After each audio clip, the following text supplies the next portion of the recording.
দেশের মাটিতে পা রাখলেন খালেদা জিয়া। লন্ডনে দীর্ঘ 4 মাস চিকিৎসা শেষে দেশে ফেরার এই সিদ্ধান্ত। এর আগেও বহুবার দেশের বাইরে চিকিৎসা নিয়ে দেশে ফিরেছেন তিনি, কিন্তু এবারের ফেরা ভিন্ন মাত্রা যোগ করেছে দেশের রাজনীতিতে। পরিবর্তিত পরিস্থিতি, নতুন বাংলাদেশ ও স্বৈর শাসনের পতনের পর গণতন্ত্রে ফেরার বাংলাদেশ, সব মিলিয়ে সাবেক প্রধানমন্ত্রীর এই ফেরা রাজস্বিক, ঘটনাবহুল ও অনবদ্য। 1981 সালের আগ পর্যন্ত ছিলেন গৃহবধূ। স্বামী জিয়াউর রহমানের মৃত্যুর পর নেতাকর্মীদের অনুরোধে দলের হাল ধরেন। 1982 সালের 2রা জানুয়ারি বিএনপির প্রাথমিক সদস্য হন খালেদা জিয়া। এরপর থেকে কারাভোগ সহ নানা ঘাত প্রতিঘাত ও নির্যাতনকে সঙ্গী করে রাজনীতির মাঠে সরব থেকেছেন টানা 4 দশক।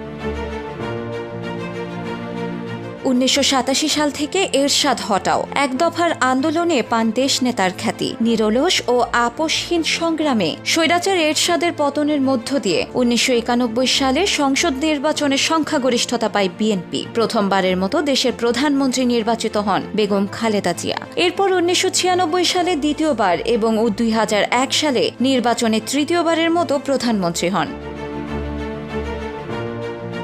তত্ত্বাবধায়ক সরকারের আমলে খালেদা জিয়াকে 2007 সালের 3রা সেপ্টেম্বর গ্রেপ্তার করা হয়। সে সময় তাকে বিদেশে নির্বাসনে পাঠানোর চেষ্টা করা হলেও অস্বীকার করেন তিনি। দীর্ঘদিন কারাবাসের পর আইনি লড়াই করে সব মামলায় মুক্তি পান।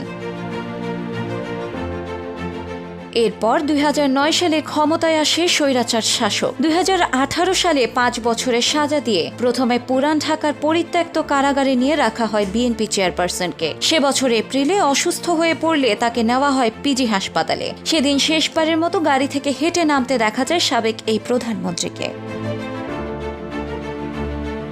ক্রমেই অসুস্থ হতে থাকেন বেগম খালেদা জিয়া। 2020 সালে করোনা পরিস্থিতিতে সাজা স্থগিত হলেও তাকে হুইল চেয়ারে করে তোলা হয় গাড়িতে। এরপর গুলশানের বাসভবন ফিরোজায় থেকে চিকিৎসা নিতে হয়। ধীরে ধীরে পরিস্থিতির অবনতি ঘটলে পরিবার ও দলের পক্ষ থেকে বিদেশে উন্নত চিকিৎসার দাবি জানানো হলে সরকার নাকচ করে দেয় বারবার।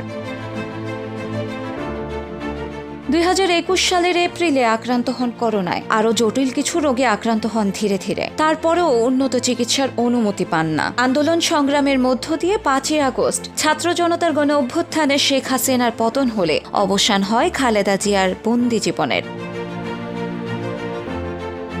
চলতি বছরের 8 জানুয়ারি উন্নত চিকিৎসার জন্য নেওয়া হয় লন্ডনে। সেখানে দ্য লন্ডন ক্লিনিকে 17 দিন চিকিৎসার পর গত 25 জানুয়ারি থেকে ছেলে তারেক রহমানের বাসায় চিকিৎসা চলে তার। চিকিৎসায় শারীরিকভাবে আগের চেয়ে অনেকটা ভালো বোধ করায় দেশে ফেরার এই সিদ্ধান্ত। তার ফিরে আসা নতুন নয়, তবুও এই যাত্রা নতুন মাত্রা যোগ করেছে দেশের রাজনীতি ও জনমানুষের মনে।